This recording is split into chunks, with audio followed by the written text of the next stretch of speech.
You're listening to the DC Comics Chronicles, where we cover every adventure from the streets of Gotham to the skies of Metropolis and into the depths of Atlantis. With your hosts, Adam and the Emerald Enthusiast. Welcome to another episode of the DC Comics Chronicles. As always, I'm your host, Adam. And with me is my co-host, the Emerald Enthusiast himself, Donnie. Donnie, how's it going? What's up, comic book fans? It's the man whose ring runs on fanboy energy, the podcasting machine, the big nerd in green. It's the Emerald Enthusiast, and we're back to talk about DC's Dark Crisis on Infinite Earths. Indeed, and the title is that because it changed after it's issue a mouthful. 3. After issue 3, I think it changed, right? Exactly. DC can't stop being in crisis. Yeah. Everything's a crisis. Maybe we should call it psychiatrist. Right. Exactly. I know. Can you imagine Harley Quinn just like being, sitting down and counseling all the DC characters? I'd read that anthology book. Somehow I think she would make things worse for some of them. An 80-page giant, I'd read that.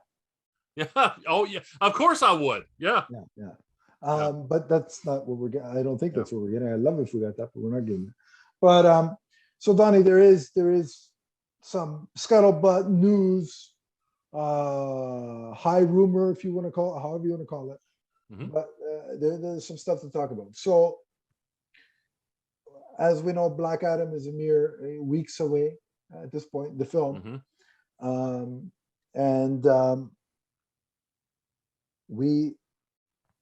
We're starting to get people are starting to see it right now.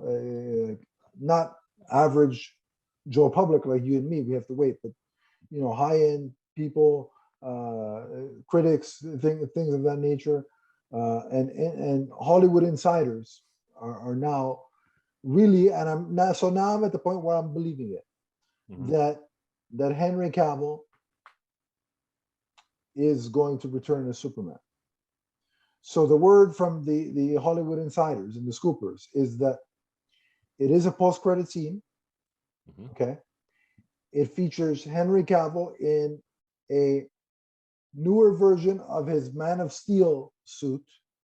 Okay. It's red and blue, which, breaking news, those are the colors of Superman. Like, hello. So good. That's good. Superman in red and blue. How dare they? It's a shock, Donnie, isn't it? And can you imagine if he smiles? I mean, that would be a shocker to some people, I'm sure. But yeah, so red and blue. And here's the other thing. He's going to be accompanied by, in my opinion, one of the, if not the most quintessential superhero theme of all time, the John Williams Superman theme. Mm-hmm. I'm over the moon because I hear that theme and instantly I hear Superman. And I feel nothing but joy and hope. There are some people on the cesspool that is known as Twitter that are railing against this. And, well, why isn't it the Hans Zimmer theme? Before I give my 2 cents, Donnie, what's your take on all of this? You know what? I'm not even a huge fan. I really am not a fan of the old Christopher Reeves movies. And blasphemy, you're fired. No, I'm kidding. But yeah, I don't deny that was the building blocks. Those movies were the building blocks for the modern comic book adaptations. And we can get into different eras and stuff, but that's really where it all started at the box office. You can't deny the way that would affect this by bringing back some of those elements and putting them in with Superman. That theme, everybody in the world knows that theme. Yeah. So why wouldn't you use some of that? Why wouldn't you draw on some of your history and not just make it exactly like things were before? Everybody knows that theme. It's a beautiful theme.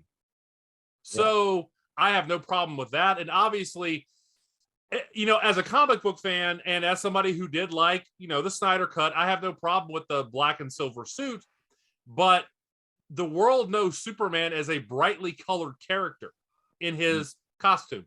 So being that we haven't seen Superman in quite a while, on the big screen. Why wouldn't you reintroduce him in a way that is palatable to as many people as possible? I mean, again, lots of people have clamored for Cavill's return, since 2017, the theatrical Justice League. And 2022's or 2021's Justice League doesn't count as his return because he filmed that stuff way back in 2016. So, it's not like he returned to film new stuff for that. So the people have been clamoring for this Superman's return. If I'm DC, why wouldn't I want to usher in that return in the grandest way possible? Now, look, I Man of Steel is borderline perfect. I would agree. Some things that I'm not fond of, but aside from that, the certain things, it's an excellent Superman film. I enjoy Hans Zimmer's theme. Okay, I've got nothing against it. It's a good score. Here's the thing, though. If you go back and listen to Hans Zimmer's main Superman theme, it takes a while to kick it, like the main beat to kick in, right? You know what I'm talking about? And yes, I do. Let's be honest.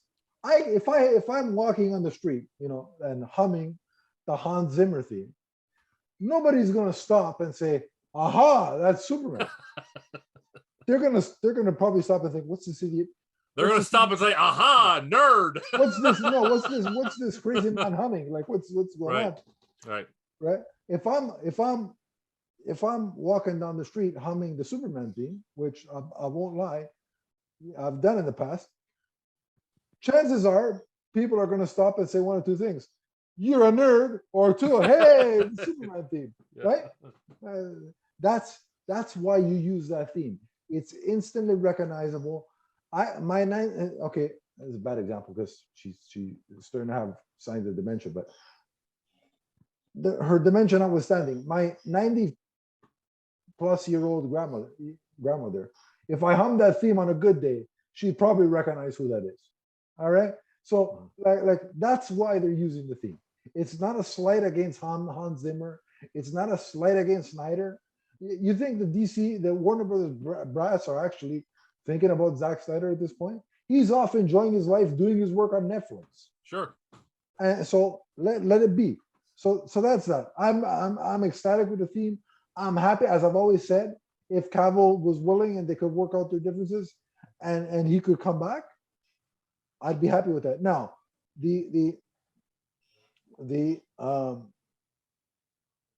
a long time online pundit who does have connections in Hollywood, I can't remember his name now. It escapes me at the moment because we just did an interview for another podcast, so I'm kind of distracted. But he's done some digging into this Cavill situation, and apparently The Rock, Donnie, our good boy DJ Dwayne The Rock Johnson, right, was influential in making this deal happen. Yeah. He went in there and, aside from one of the WB execs farting, he probably like, what does that smell? And then went about his pitch. But no, he was instrumental in making this deal work. And he basically he went in there and demanded that they work out a deal with Cavill. Yeah, I've heard the same. This deal supposedly, see, I'd like to believe, Donnie, just side note, I'd like to believe that he went in there and you had Warner Brothers people and Cavill people, all standing around the table. And he literally went in there and gave them rock bottoms on the table. Like, when you guys come to, you better work out a deal. Otherwise, there's going to be people's elbows for a lot of you. And I can so envision him saying, "What's your name?" and the guy going on, and he goes, "It doesn't matter what your name is." So I'd like to see the actual video from those meetings, just because I have a vision of it that I think, would entertain me as a wrestling fan. Can you imagine just being like a Joe Schmo, whatever, 5'10", 180 or whatever? Here comes The Rock at 6'5", 280, built out of granite. I wonder if he brought pie to the meeting. And what kind of pie? Anyway, That's not a PG-13. Well, I was going to say we can't go there. Anyway, so The Rock was influential, and according to this source, part of the contract, it's not just for the cameo in Black Adam or a cameo in The Flash, which reportedly Cavill will now have. But I'll get more on that in a second. So apparently part of this deal is another Superman film. Now I believe, Donnie, if that all checks out, and I believe that is true, because I don't think Cavill would sign on just to be cameo man. I don't foresee that. That was one of the sticky points. He wanted another solo movie. So if he's going to sign it, he's going to sign on the dotted line. I think that would have to be part of the conversation. Yeah. So now, the scuttlebutt is last week there were pickup shots for The Flash in Los Angeles, and Cavill was in Los Angeles, clean shaven, his hair dyed Superman black. Not that he's got white hair, but his hair is naturally lighter. Right. So when he plays Superman, it's darker. So if the notion that and apparently the scuttlebutt is that Cavill appears in The Flash and he will share a scene with Sasha Calle's Supergirl, with his cousin, which I think is great. I love when the two characters. Likewise, yeah. Now, in this proposed, likely hypothetical Superman film that is part of this supposed new deal, would you like to see it be a Superman film with Supergirl as a supporting character? Because I think that's what we're getting, personally. Oh, I would love it. And I need to say this too. A lot of people, when Black Adam was announced, a lot of, that segment of fans that we talked about. The Snyder Cult, call them what they are. Call the cycle. We're just out of their minds with anger because they weren't getting the Justice League with all of the original actors and actresses, yada, yada, yada. And here we see The Rock being not just a guy there for a paycheck. He's actually concerned about the fans too and the future of DC on film. Yeah. Yeah.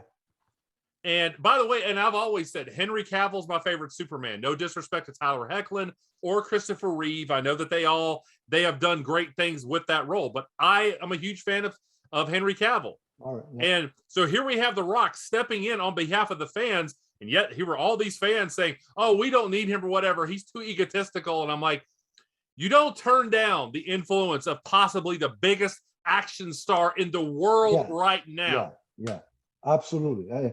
It's asinine how, months ago they turned on him, and now they're all willing to lay at his feet and kiss his feet.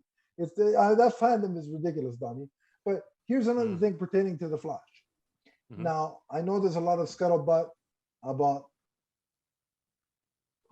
who's going to be after The Flash. Who's going to be Batman? Is it going to be Keaton? Is it going to be Affleck? And the cult got all excited because Keaton or Affleck shot an extra scene for apparently Aquaman. Well, now those same insiders that are reporting the Cavill information. So again, I don't just believe we got this covered in Sil Abdul. You have to have more credibility than that. And so the people that are saying this, I believe. But it seems like The Flash, as of the other day, was picture locked, okay? Which means aside from those quick pickups last week, which cannot entirely change a movie, by the way. Like, they can't change the course of a movie. The Flash is picture locked. And according to people who have seen it or who have contacts that have seen it, at the end of the movie, they are still moving forward with that new altered universe. And Michael Keaton remains the Batman of the DCEU. Now, me being me and the fan that I am, and the first movie that I ever saw was Batman '89.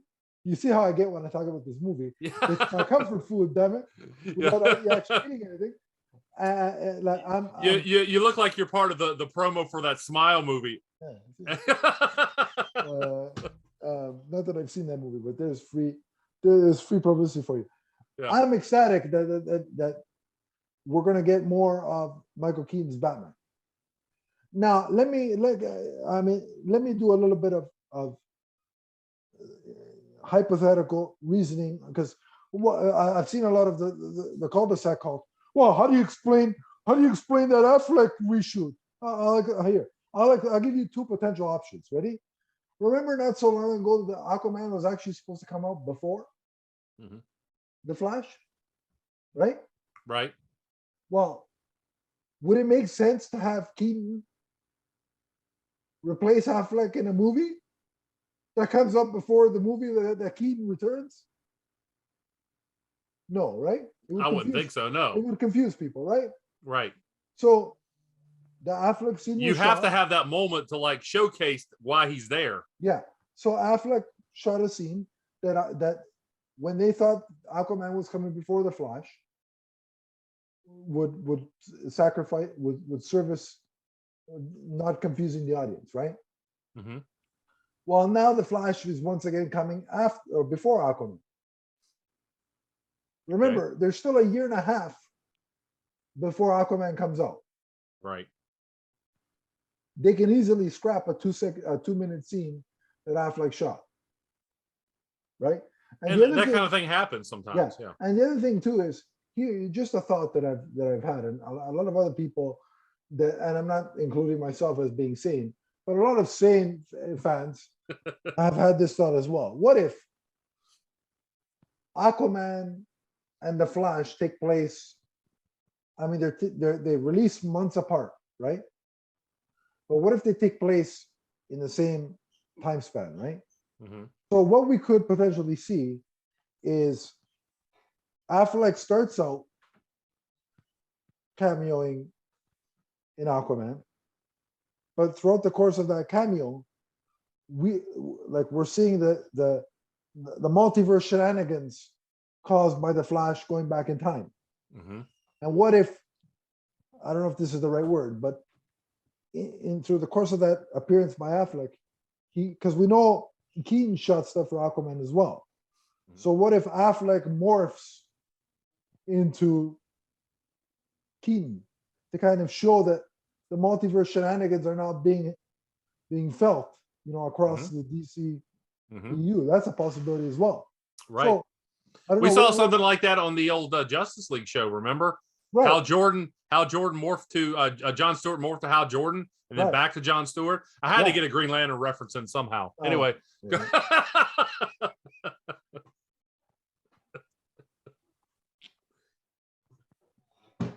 Drink a big old gulp of water here. Yeah. I mean, I'm sorry, that should be green. How are you running around with the blue? I appreciate the blue and silver/white because the Leaf connection, but you should really have a green mug. I guess you're right. I should work on getting a green cup, but yeah, this time of year, both the Leafs and the Wildcats, I got to rock the blue sometimes. That's understandable. Yeah, understandable. But yeah, so I mean, do you think that I'm off my rocker and suggesting that could be the explainer? And anything with that is comic book based is open. You can do something like that. You can again any kind of like multiversal shenanigans. Again, that could happen. Something along those lines. This is why, look, again, I've always said I'd be happy with whichever Batman ended up going forward as the Batman of the shared universe. Mm-hmm. Am I a little bit happier that it looks like it's still going to be Keaton? Yeah, because my love for Keaton's Batman, part of it's nostalgia. Part of it, he was just so damn good. I'm sorry, he just went. And again, with Keaton, he seems like he's willing to do more. Mm-hmm. Whereas I know Affleck's been a little bit more receptive lately, but with Affleck, it's like, all right, Monday morning he wants to do it. By Thursday, he's like, not so much. So it's like, I'd much rather deal with the guy who wants to be there or seemingly wants to be there more, more readily than the guy that doesn't. Now, all this being said, and my euphoria over the potential more Keaton, I know I'm like I said, I'm not. I won't go so far as to call myself sane, but I'm somewhat rational, Donnie. I know that Keaton's not going to be Batman forever, pun intended. Also, back in the day in '95, because I haven't done it at all today. Dr. Chase Meridian, played by Nicole Kidman, who's also Aquaman's mom, was and is on the list. By the way, I saw that GIF that you sent me with the the click. Well, the pan click for the Harley Quinn. Yeah. I'm glad you had a laugh over that. Yeah. No, so I know he's not going to be Batman forever. Was it? It wasn't the Harley Quinn statue. It was the She-Hulk. She-Hulk. Okay. She-Hulk. Okay. Yeah. No, but I know he's not going to be a Batman forever, but I think they're leading to something where that necessitates. See, I'll put it right on the table, Donnie. I think they're going to continue on with a variation of the an altered DCEU. I think it's all because the speculation is, and even Jim Lee's teased this at past fandoms and Comic Cons, that there's going to be a Crisis on Infinite Earths films that will kind of bring together a variety of different versions of these live action characters. And then if Warner Brothers Discovery did a Crisis on Infinite Earths film, at the end of that, you could reboot your universe from scratch, your shared universe. Like Crisis allows you the opportunity to do that. So if the likes of Keaton and Cavill are bringing us to a Crisis film down the line before a full-scale reboot, I don't see an issue with that, especially when you have Matt Reeves doing his solo Batman universe in this other corner. So if that's what they're doing, I think it's fascinating and intriguing. So I'm on board. It's like, and again, I'm lucky enough to have the youthful, in his early / prime Batman in the form of Robert Pattinson, that having the elder statesman Batman in the form of Michael Keaton, like, to me, that's winning. As a Batman fan, that's pure winning. And look, the speculation is that Affleck, potential spoilers, but I mean, this has been online, that Affleck's Batman gets lost in the multiverse. So if there is a Crisis movie, guess who can also come back if he so chooses? Ben Affleck. So, like, it's a win on all sides here. We're getting Superman back. We got multiple Batmans. The only thing missing is a Green Lantern, and then Donnie would be, doing somersaults around his room there. Yeah. And that'd be, a visual that I think all our viewers would like. Yeah. I could do them. I don't know about getting back up after I did them, but I could do it. Does your mic extend to the floor? Can you record? I think if I broke something, you could probably hear me scream. So I think it's an exciting time. Can we all just be happy that Superman is going to have some sort of presence again, and that the theme is a theme. As long as the character is portrayed well, and as long as we can get the core, the general audience, the 4-quadrant general audience on board, and loving Superman again on the big screen, that's what should be the focus. Not what theme plays in the background. Let's all take the win, because Lord knows DC fans, when we get a win, it's few and far between, it seems, right? So can we take the win? Can we take the fact that we've got a supporter in The Rock, Dwayne Johnson, that wants to evolve the DC universe on film and has a passion for it? Can we enjoy that? Yeah. And not harass the guy, because I've seen it. Put the Hans Zimmer theme in. Like, he's on a world tour promoting a movie that's weeks from coming out. It's picture lock.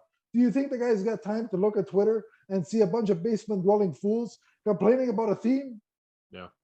This is the same guy who dressed up like Crypto to go out and promote Super Pets. It's passion. It's not ego. The guy's got passion. he is nonstop work, nonstop passion for his craft. I haven't seen, and I know this is going to piss people off. I don't care. I'm well beyond caring at this point. I haven't seen that much passion for DC, okay, in the DC world. Then the only other guy I've seen that from is Jeff Johns. Okay. Okay. Well, I'm going to add Jason Momoa to that mix too. Yeah, but I'm talking about outside of Hollywood, right? Oh yeah, and okay. Let's be honest. The Rock has more sway than any writer, yeah. But even Jason Momoa, I think, like Momoa's got clout because Aquaman made $1 billion. Mm-hmm. But The Rock is a star on another level. Yeah. But these are the people you want in your projects. People like Momoa, people like The Rock that have passion for what they're doing. It's not just, did the check clear? All right, I'm in. Otherwise, so like, and don't get me wrong, money, everybody wants to be paid for their job. Nobody wants to work for free. Unless it's me on the set of a Harley Quinn movie starring Margot Robbie, then by all means I'll work for free. I'll stay late nights, whatever the hell you want. Yeah. Well, just give me some scraps of food. You put me on a Green Lantern project, I'll do the voice work. Yeah. Well, there you go. So me and Donnie are the exception to the rule. But most actual Hollywood professions want to be paid for their work. That's not that's fair and just and all that jazz. But when they have passion on the levels of The Rock and Jason Momoa for what they're doing, these are the kind of people you want on board. So prop them up. Don't tear them down on social media. Do you want them to leave? Yeah. Don't be a jabroni. That's right. So that's the news. I just wanted to give it to you. That's all the latest news and scuttlebutt and rumors that we have. I'm sure there'll be more by the time Donnie posts this, but that's what we have as of this recording. Mm-hmm. There it is. Digest it. We hope you're on board with what's going on with DC on Film, because good times, I believe, are fixing to happen. So enjoy it, embrace it. There's the news. We're going to take a break, and on the other side, we're going to talk Dark Crisis on Infinite Earths issues. Was it the first 3 or 4? I can't remember. 1 through 3. 1 through 3. There we go. Yeah. 1 through 3. They're all there, and then we are going to do the Green Lantern special, because I cannot have Donnie as a co-host and not do the Green Lantern special. That would be blasphemy on some level. Yeah. So we're going to do the Green Lantern special 4 and 5 together, and then 6 and 7 as their own little thing. So that's the plan. But what you're going to hear on the other side of the break is issues 1 to 3 of Dark Crisis on Infinite Earths. So stay tuned, and we'll be right back. Don't go anywhere. What's up, everyone? It's the Emerald Enthusiast. For all of your multiverse viewing and listening needs, check out our shows, which include Teenage Mutant Ninja Turtles, Ghostbusters, Power Rangers, the Marvel Universe, and the DC Universe, including the Emerald Echo podcast. You can check us out on Podbean, and remember to subscribe right here on YouTube. That's the Multiverse Musings Podcast Network. From the first podcast to the last. And we're back. Indeed we are. And Donnie, we are going into crisis mode. Specifically, Dark Crisis mode. And we are going to review the first 3 issues of DC's big event storyline. That has been building for the last couple of years and is now going to set a new course for the DC universe going forward. But I have to tell you, Donnie, rereading these 3 issues, all at once, was a completely different experience. And I mean, I liked it before, reading it individually month after month. But so far, these 3 together, I'm really liking it even more. Like it only increased my enjoyment of it, reading it in one sitting, or what we have in one sitting anyway. So let's talk about it. Issue 1 of Dark Crisis. What's going on? Okay. Issue number 1. And by the way, writer and artist here, we have Joshua Williamson and Daniel Sampere. So issue number 1, and of course this picks up after Justice League 75, being the death of the Justice League. And so basically what we're seeing here is a new generation of superheroes and some existing superheroes not in the main characters of the Justice League, trying to contain this deluge of villains that have been emboldened by the Justice League no longer being on the table. So we see this splash page, for instance, of generations past talking about, the various generations of DC heroes, and we see Nightwing eulogizing the Justice League. And then we see shots of heroes around the world. Very big scope here. Big scope story within both the world and the multiverse. Heroes around the world battling villains and trying to help civilians. Burning cities, accidents, buildings falling over, that kind of thing. The heroes trying to show up and trying to restore order. So what were your initial thoughts on how they kind of opened up and like set the stage? Well, it's really cool how I like the fact that Nightwing is the new sort of figurehead that all of these other heroes now look to. And I like how it started with going back to when he gave his oath with Batman and he became Robin. I thought that was really cool. And then, like you said, we saw the splash pages of the different Earths, the different versions of the heroes, kind of doing a montage of DC history. That was cool. I really like that. And you can even see by the cover, by the way, you get, John Kent, Nightwing, and Wally West as Flash. They're the 3 most prominent characters on the cover. Essentially, that would be, to me, the Trinity. If Batman, Superman, and Wonder Woman were allowed to, if they were really dead and DC decided to say, listen, we're not going to retcon so we can bring them back, we're just going to move forward. Mm-hmm. I think those 3 would be the new Trinity. Yeah, my Trinity showed up in issue 3. And that was Hal, Jessica, and Kyle. So I'm shocked. Truly, I'm shocked that that's your Trinity. Yeah. So I like the, you get a sense of respect for the past of DC. And you get a sense of one of the greatest things about being a DC fan, to me, is legacy.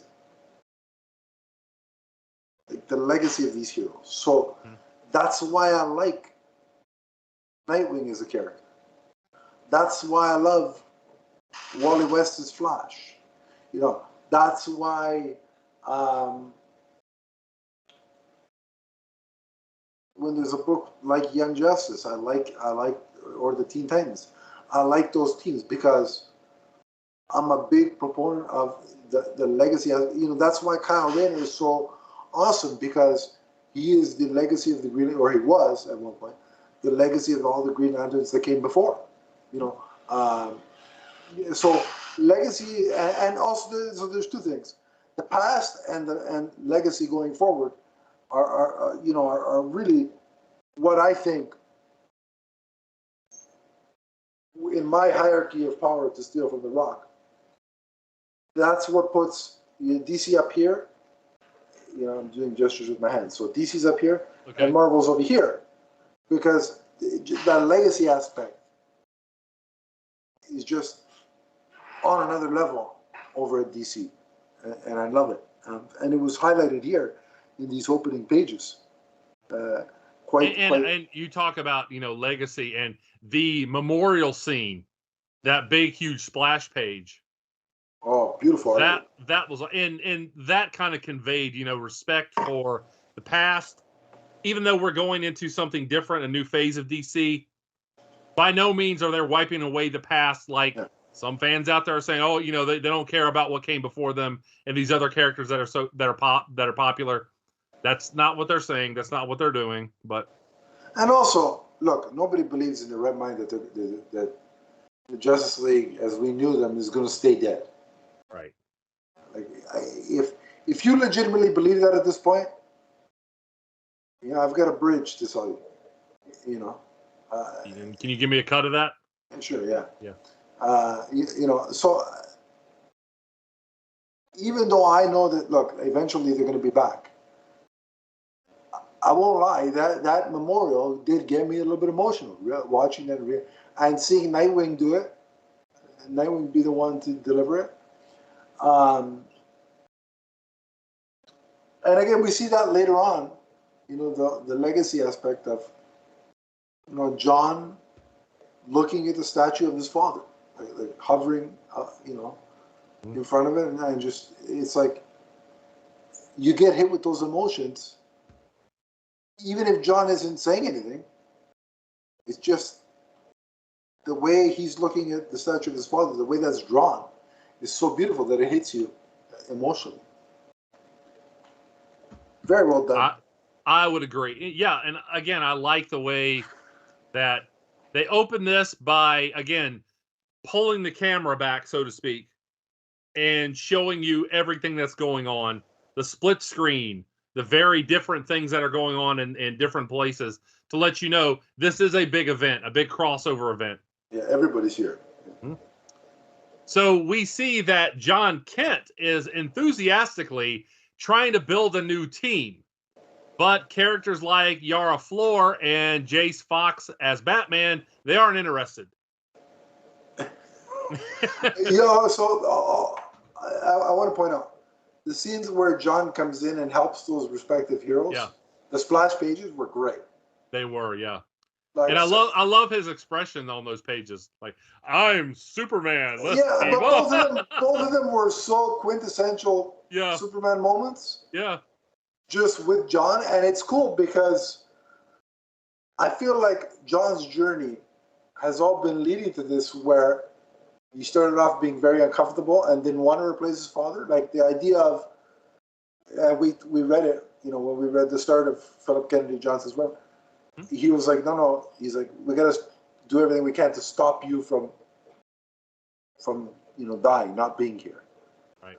So now he's still sad that his father's not around, but he understands that I have to be Superman.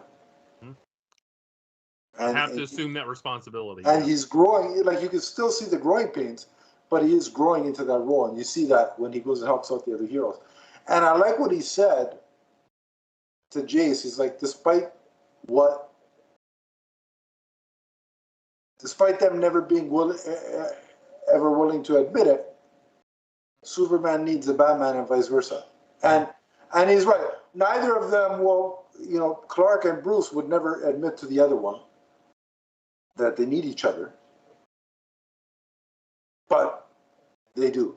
Well, you can look at those characters as kind of the ends of the heroic spectrum in DC.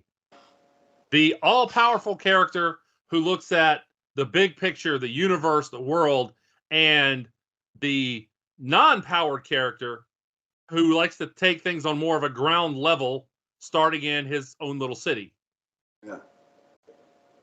So again, Wonder Woman is the in-between. Right. Different modus operandi and different scope of the way they look at justice in the world. Yeah. But they both say, as you said, temporarily they both say no. Mm-hmm. And so John is kind of left with, all right, now what? Yara just kind of laughed in his face, and I felt kind of bad for him. and Jace, as much as he wants to be different than Bruce, he's like, no. And I'm like, gee, for somebody that wants to be a different Batman, it's very familiar. So what we see here, increasing tension around the world and the multiverse due to the encroachment of the Great Darkness. So, also, Hal Jordan arrives on Earth. The Hal Jordan that people have said that DC is going to kill and they don't care about him anymore. Well, he plays a role here. He Shot arrives. Donnie. Oh, exactly. He arrives and he's like, "Hey, what's going on?" And he's told, "Hey, the Justice League, all your friends are dead." And I like the line. Yeah, the line he says, "I took a vacation for the first time ever, and this is what happens." This is what I just love his whole attitude. Like the whole time was like, "Why yada?" You know. I'm gonna go. The best is when they're like, "Well, how do you know?" And they're like, "Black Adam told us," and they're like, "You're trusting him? How many times did he try to kill us?" He is not on board with people trusting Black Adam. Yeah. So John eventually does recruit some people for his new Justice League, and that is characters like Killer Frost, the Blue Beetles, Harley Quinn, Dr. Light, and Jackson Hyde. And this does not sit well with Black Adam, who's like, these are all kids and immature people. They're not ready. What made me laugh was when he looks at Killer Frost. He's like, "She'll turn on you." Then he looks at Harley Quinn. He's like, "And she will too." And Harley's like, "Hey," and then she's like, "You're true, but hey, I'm insulted." Exactly. It's like I always say, just because it's true doesn't mean you have to say it. Right, exactly, yeah. Yeah. So at the same time, again, a very big scope here. Deathstroke and the Secret Society of Supervillains, say that 5 times really fast, they attack. Go ahead. What was it? I said, Deathstroke and the Secret Society of Supervillains. Deathstroke and the Secret Society of Supervillains. And that's all I'm saying. Well, I was going to say. You're not getting 5. If the Leafs win a playoff round, I'll say it 5 times. There we go. All right. Okay, I'm going to hold you to that. So you're never going to hear it. Go ahead. So, yeah, so that's a safe bet right there. So they attack Titan's Tower. We see Deathstroke execute Beast Boy. And in Multiverse 2, Pariah starts to feel that the crisis has started. Now, Donnie, interesting. During the attack on the Teen Titans and the Deathstroke blows up the tower. Mm-hmm. You know who was in this portion of the issue? There were lots of characters. Who are you talking about specifically? Butterball. Remember Butterball? Roundhouse, yeah. I must have missed where Roundhouse was in that. I'm going to go back and look now. And I kept saying, "Yeah, there's Butterball." Roundhouse. I haven't seen him in forever. I'll never call him that. He will forever be Butterball. Hashtag make the Butterball movie. I've got to give Sampere credit for a lot of great splash pages. The art is so beautiful. Like we saw it. Remember when we covered that his time on Action Comics, but he draws a great Pariah. He draws great everything. Yeah, that's Oh no, there he is. Yep, you're right. Butterball, yeah. Oh boy. I'll never forget. You're like, "Yeah, what's his name? Butterball." And I was like, "Who in the world are you talking about?" Come on, that's a long time ago. I want a figure. You can call him Roundhouse, but in parentheses, Butterball. I want it. Make you one of those gold figures. I'll pay for that. Okay, so that's how issue number 1 comes to an end. Yeah. I felt bad for Beast Boy. That's for sure. Yeah, that was a pretty grim end there for the issue, especially with poor Beast Boy. So from the first bullet, never mind. The first bullet was the last. I doubt they needed more than one. Yeah, it was. Well, they did one that wouldn't kill him. If they wanted to kill him, they would have needed another one. But anyway, all right. So, do you want to rate this one, and then we'll go right into issue 2? Do you want to rate all 3, or It's up to you. No, it's up to you. I mean, it's your show. You're the host. I'm the star. I'm gonna leave it. I'm gonna let you decide because I'm a cooperative co-host. So, Donnie, how do you want to do this? Let's do all 3 since we're doing 3. That's good. Go for it. All right. You treat your stars well. Thank you. So I don't pay well, but I respect. I pay with respect. So issue number 2 opens with Slade face to face with Nightwing. They get into a big brawl. Nightwing gets the upper hand, but the society has members of the other Titans and so Nightwing offers to sacrifice himself to secure their freedom. Yeah. So just as Slade is about to execute Nightwing, up, and away, or actually just kind of in from the side, comes Superman in very classic Superman fashion, deflecting the bullets with his body. And I love Nightwing's reference to, like, you have your father's timing. Right. And you know what's cool about this? The banter between Nightwing and John.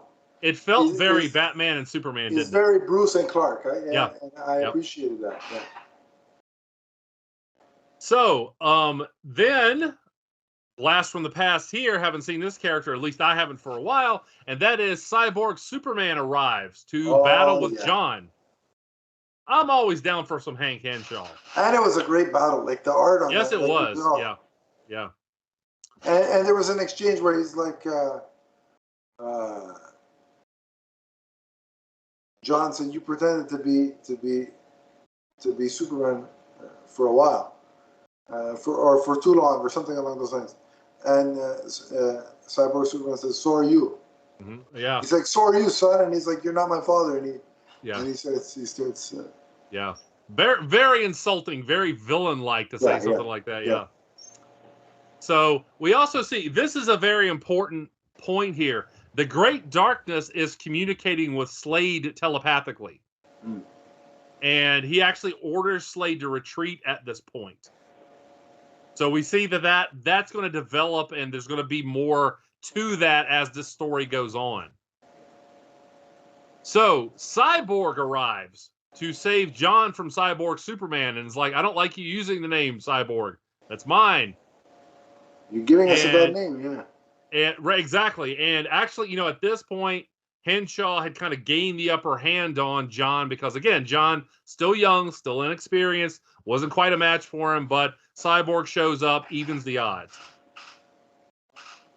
Then we see Black Adam arrive, fashionably late, not enough to get into the battle, but just enough to be judgmental, which is very, very Black Adam.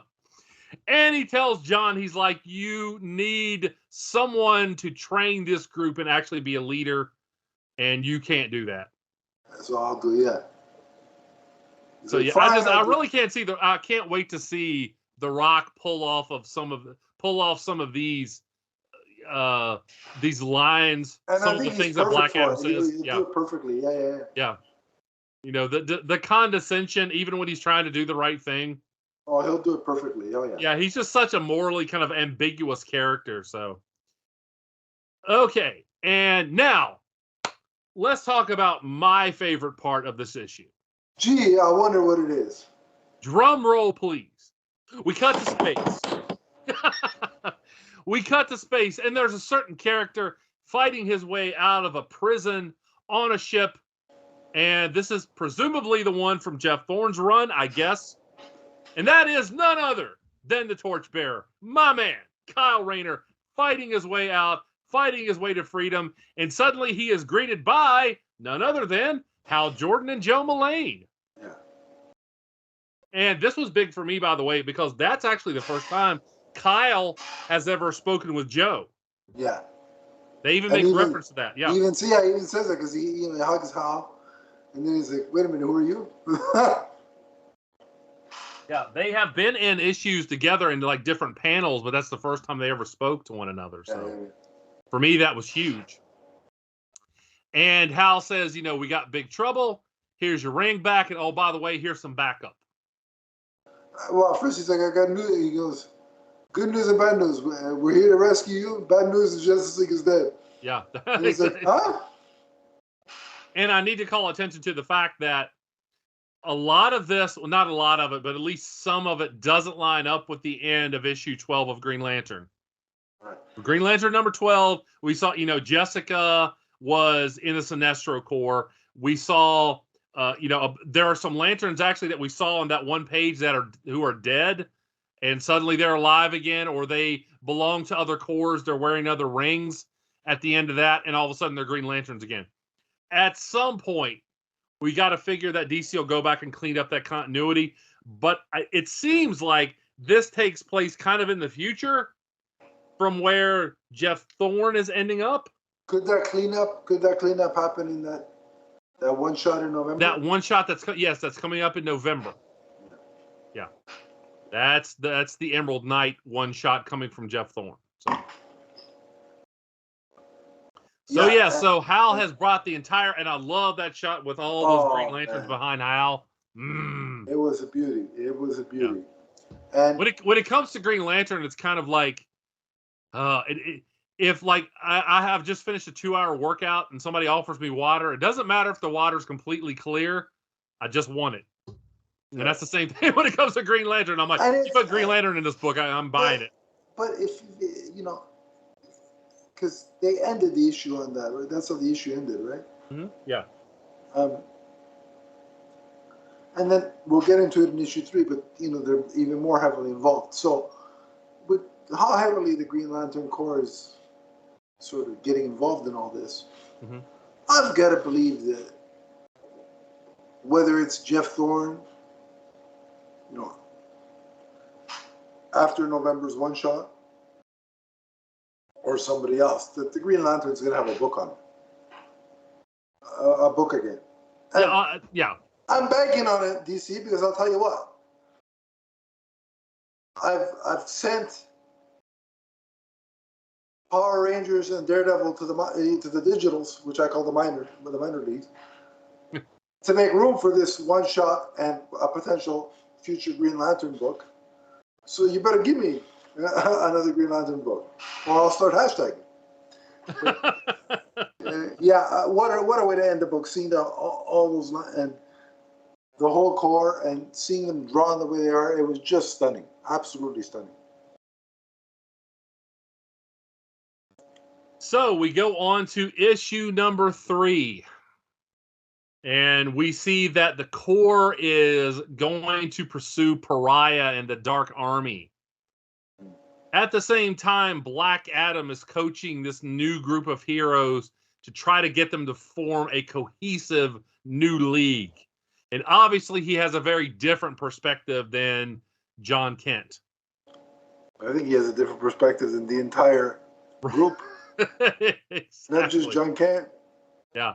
And in fact, at one point, John gets up in his face with his eyes glowing red.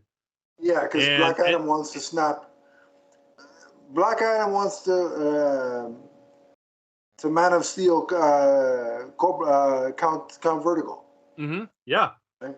And Black Adam looked a little intimidated too. He was like, this kid's ready to throw down. So yeah. And it's hilarious because at one point, Ted Kord Blue Beetle is like, my Justice League used to have much more fun. It's like, exactly. Like I said, the way that Black Adam is going to, figure into this, and you would assume, figure into DC's plans at least for a while if the movie goes over big. Yeah, there's no coincidence that there's no coincidence that he's at the forefront of this. Right. And he's such an interesting character. Much, I've talked in the past about other characters I like Venom, Atrocitus, characters from comics who are kind of morally ambiguous. You don't know which way they're going to go at any certain time. That makes for an interesting story. Like, Donnie, isn't it a coincidence that,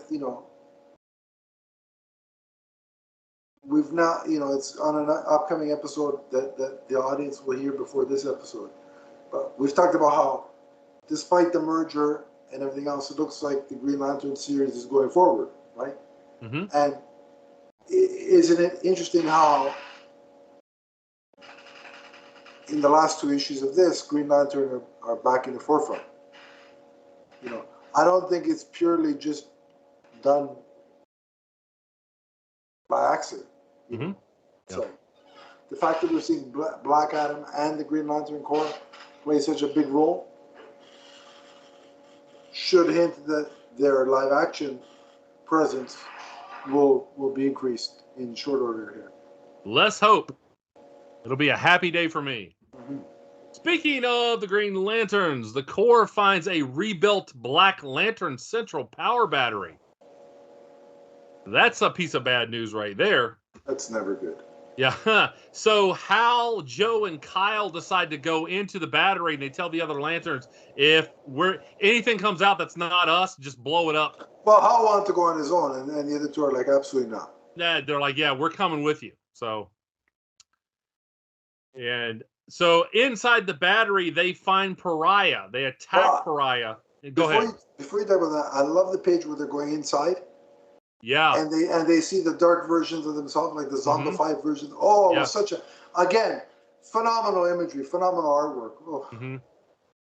I love that callback to anything that kind of resembles Blackest Night in any way. I'm down. Donnie, I gotta say, rereading. You know what? Rereading, and I don't want to diminish what Joshua Williamson is doing. Okay. But reading this brought back so many callbacks to the Jeff Johns era of Green Lantern. It was like, I was like, it's like comfort food. You know what I mean? Right. Yeah. Here. So at this point, we already know that the Justice League, they're not dead in the sense of being completely eliminated.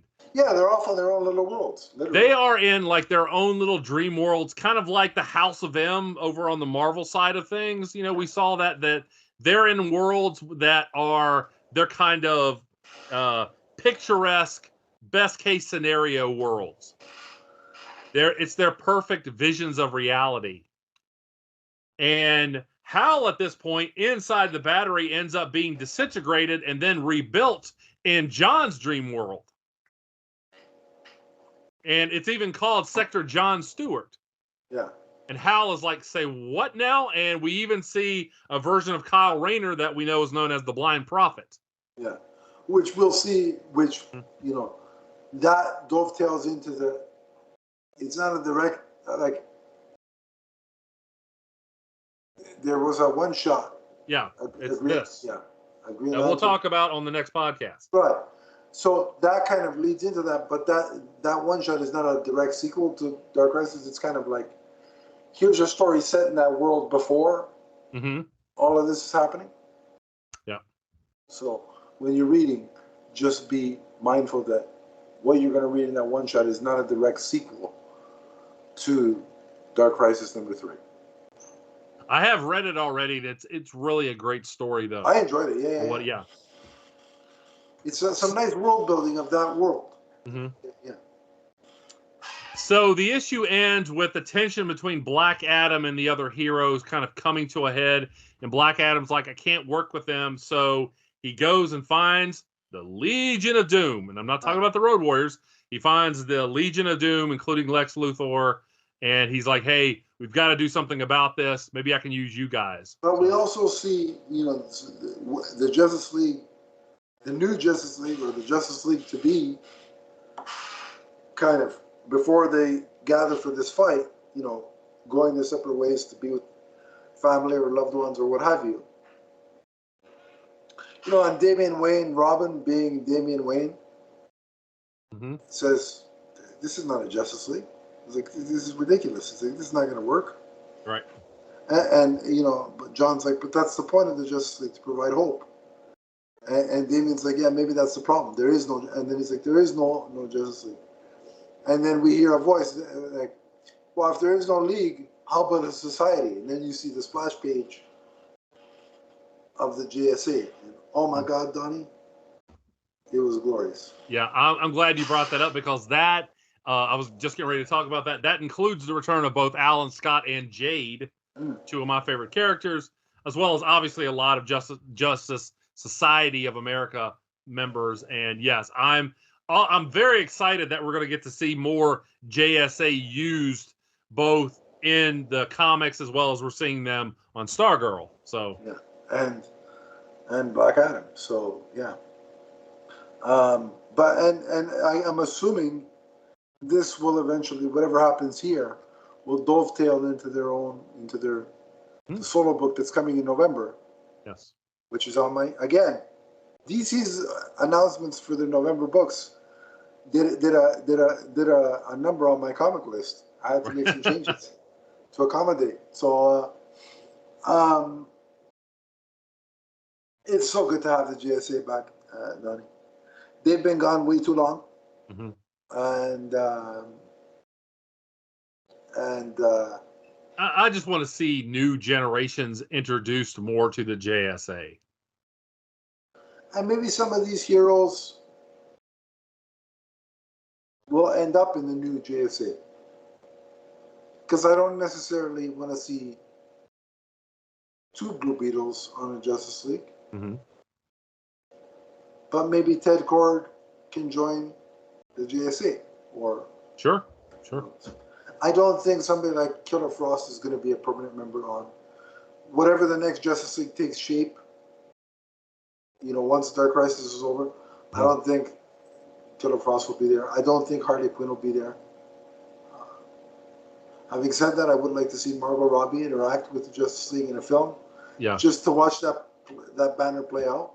Mm-hmm. And if we are getting, and I don't blame them for using Harley Quinn in this way because she's so popular. Yeah. And then if we did get Affleck back, like the Scoopers suggest, having Ben Affleck with the Justice League and Harley share a scene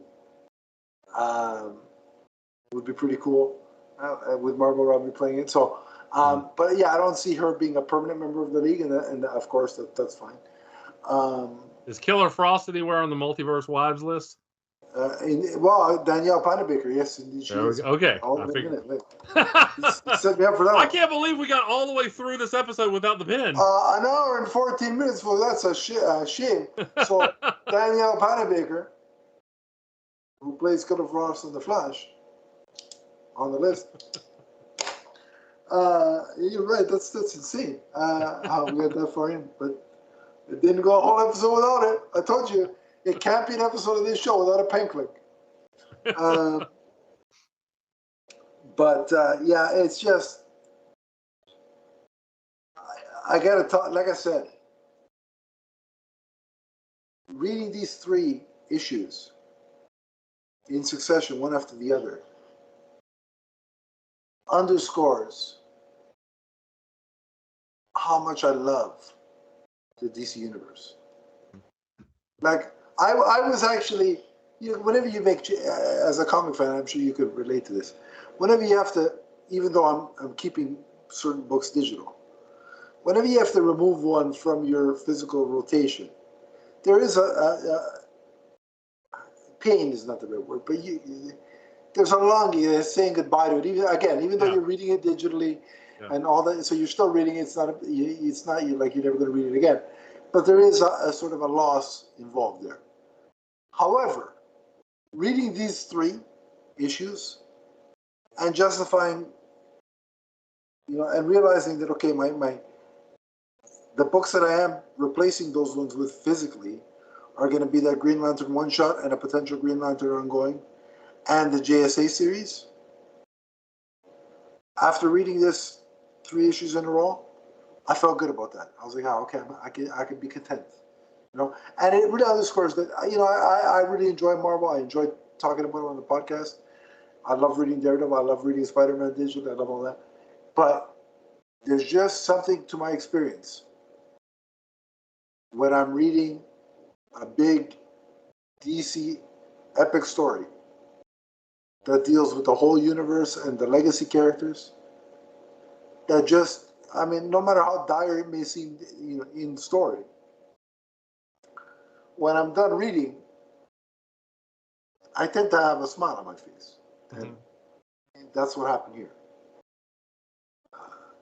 So, unless there's anything specific that you want to mention about the 3rd issue or any of the... No, we can go ahead and rate it. I did have fun with this. Yeah. I do have one issue, and I'll talk about that in a minute, but let's just go ahead and rate this for what it is. All right. Are we giving letter grades or?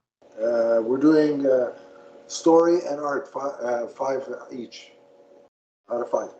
Okay, story, I'm going to say 4.5, and art, 4.5. Okay, all right. For the story, because we're right in the middle of it. I agree. It's a 4.5. I'm riveted. I can't wait to see where they go next, who they bring back. I do want to catch up with the Justice Leaguers and see what exactly we're getting bits and pieces of it, but what exactly they're going through once they re-enter the fray. So 4.5 for the story. Again, I just love the way they're handling the DC legacy aspect. And the art is phenomenal, so I'm going to say a 5 for the art. I absolutely love it. Fair point, yeah. Like Daniel Sampere can draw, and he's proven it, any character in the DC universe and make them look fantastic. So I give it 5 for the art. My only issue so far, and it really doesn't have anything to do with this story in and of itself, but the fact that I still question DC calling this the death of the Justice League.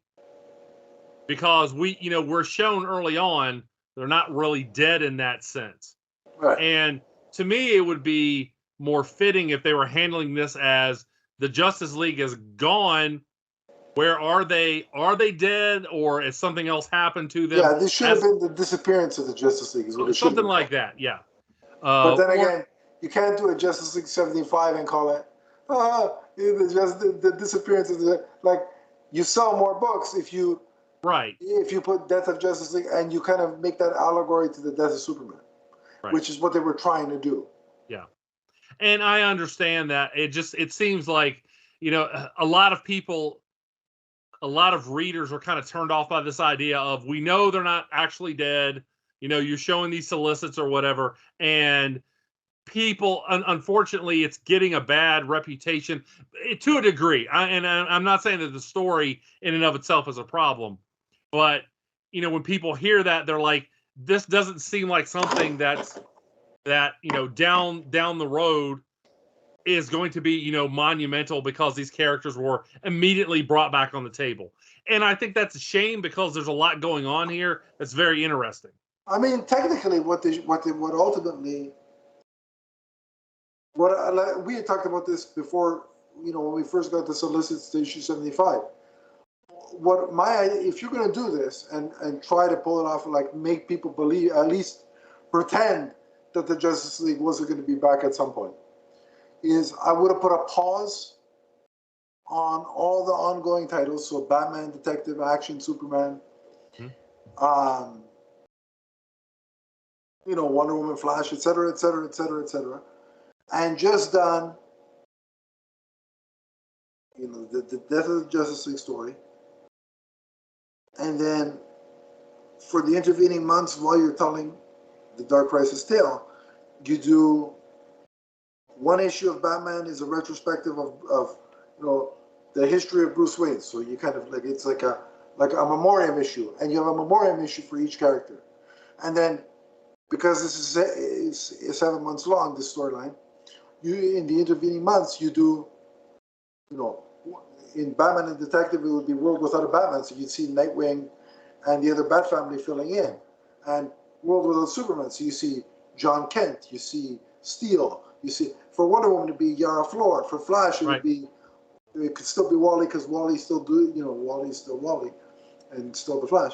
For Green Lantern, it could be, I don't know, Kyle, Jess, Simon, take your pick. Right? Anybody but Nort. Yeah. Or just for you, an issue with Nort. And so on and so forth. But that's how I would have tackled it, personally.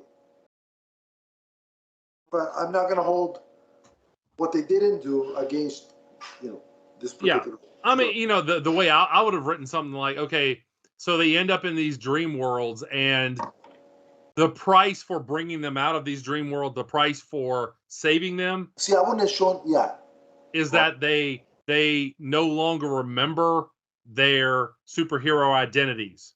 Yeah.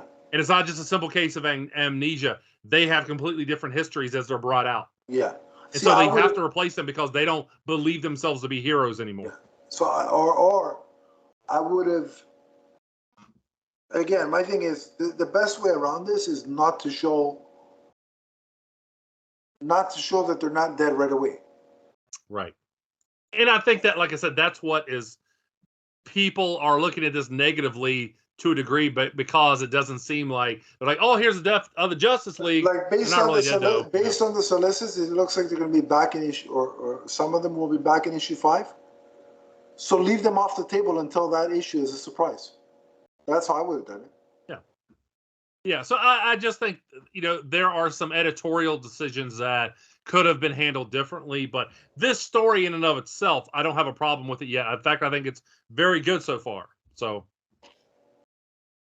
agreed. So Donnie is basically at a 9 out of 10 as a whole, and I'm at a 9.5.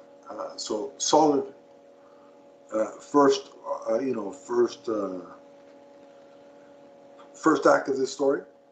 And we'll be back to cover another 3 issues in the saga as we go forward. But we look forward to continuing that. But if you want to talk with Donnie or I about Dark Crisis or about the news about DC films and our speculation about it, you can on social media. Donnie, where can they find you?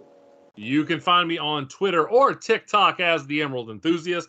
Let's talk comics. Let's talk collectibles. Let's talk Green Lantern.